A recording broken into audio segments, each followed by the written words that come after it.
Это моя дочь Милана, ей 4 года. Приехали мы из Казахстана, из города Кустаная. Родилась, значит, она глубоко недоношенная, весом 900 грамм, 26 недель беременности. Сутки она сама дышала, потом она перестала дышать, и нас перевели в реанимацию.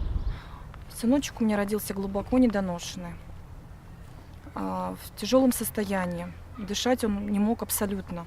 Ребеночек 23 недели гестации, что постоянно болеет, постоянно бронхолегочные дисплазии, что у нас приступы, у нас бронхит у нас постоянный. Кадылбеков Мансур, ДЦП, дискиническая форма тяжелой степени, тугоухо 4 степени, бронхиальная астма средней степени тяжести и ретинопатия недоношенных. Он точно родился недоношенным? Он родился недоношенным, 27 недель, весом 986 грамм. На 9-е сутки она сама задышала. Там какие-то хрипы, все вот это. Нас перевели в палату, вывели с реанимации, перевели в палату интенсивной терапии. Перевели в палату интенсивной терапии, начали доращивать, обследовать.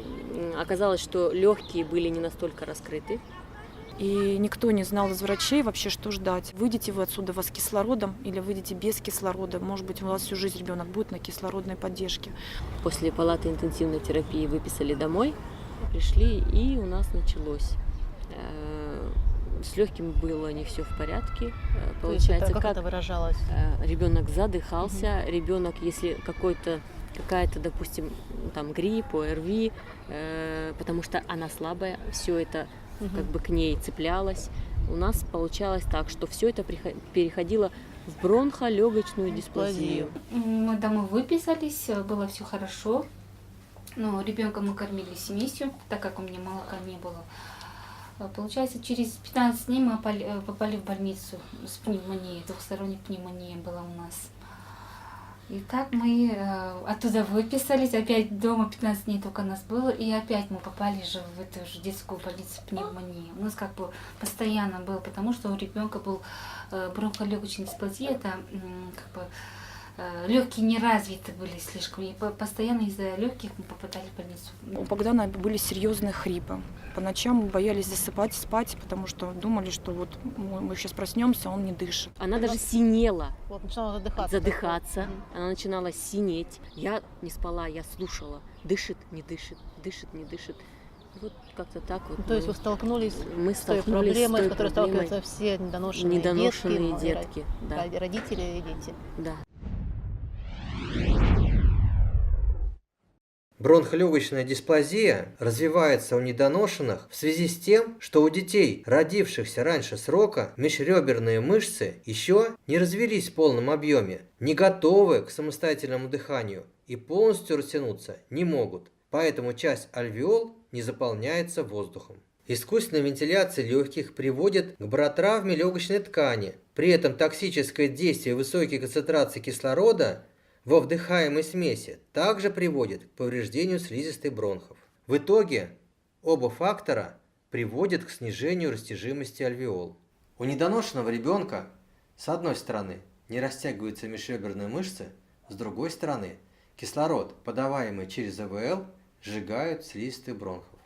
Как только ребенку в роддоме перестают искусственно вентилировать легкие, развивается инфекция в бронхах и легких. По итогам современных исследований, причиной возникновения отека в межреберных мышцах, которые не позволяют мышцам растянуться, является нарушение формирования лимфатической системы. Еще не развитая лимфатическая система перестает расти и ветвиться, потому что белок-строитель полидом не вырабатывается. Мышечные клетки растут, а лимфатические сосуды нет. Лимфа забирает отходы клеток и выводит их из организма ребенка. Но так как лимфатических сосудов становится меньше по отношению к мышечным волокнам, то не все отходы выводятся лимфой. Так начинается отек в межреберных мышцах. Также в незрелых легких недоношенного ребенка имеется дефицит сурфактанта, естественного поверхностно-активного вещества, препятствующего слипанию альвеол на выдохе и необходимого для удаления слизи. Сурфактант начинает синтезироваться на 20-й неделе гестации. Необходимый уровень достигается только к 35-й неделе. Педиатры лечат бронхолегочную дисплазию симптоматически, продолжают кислородотерапию, чем еще больше сжигают слизистый альвеол, применяют глюкокортизоиды, бронхолитики, диуретики, антиоксиданты и антибиотики. Конечно, в острый период, когда стоит вопрос жизни ребенка, эти назначения оправданы, но после устранения воспалительного процесса назначение лекарств не решит проблему отека межреберных мышц. Поэтому, несмотря на медикаментозное лечение, дети продолжают постоянно болеть бронхитом и пневмонией, не могут свободно, без хрипов дышать. На данный момент существует только один способ устранения отека из межреберных мышц – иммедические процедуры. И мы стали заниматься. Мы стали заниматься не ежедневно, 3 раза в неделю. 3 раза в неделю, как вот прям вот мы никуда не ездили, никакие отпуски, никуда не отдыхать. Мы начали упорно идти к своей цели. У нас были жуткие хрипы. Как только мы начали делать процедуры, у нас все прошло. У нас ребеночек перестал часто болеть. У нас он правильно начал дышать, он стал правильно кушать. После первого курса, знаете, вот я даже сама заметила, у него даже и свистов нет, и хрипов, ничего нет. Даже. И всегда он, когда вот дышал, у него здесь как будто отек был. Постоянно дышит, как будто он поднимается. А вот я утром проснулась, я сразу начала смотреть, у него даже отека нету здесь. У нас вот эта грудная клетка, она была как-то поднята. Кости вот эти, они были приподняты. И как ребра, да, получается. Да. И сзади как-то, я даже не могу объяснить.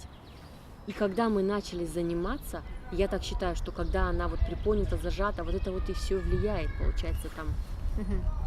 И когда мы начали с Николаем Борисовичем заниматься, получается, вот это все ушло, дыхание стало совсем другим, стал громче голос. Я поняла, что нужно работать, восстановление будет 100%, но нужно потрудиться. Вот что я хочу сказать.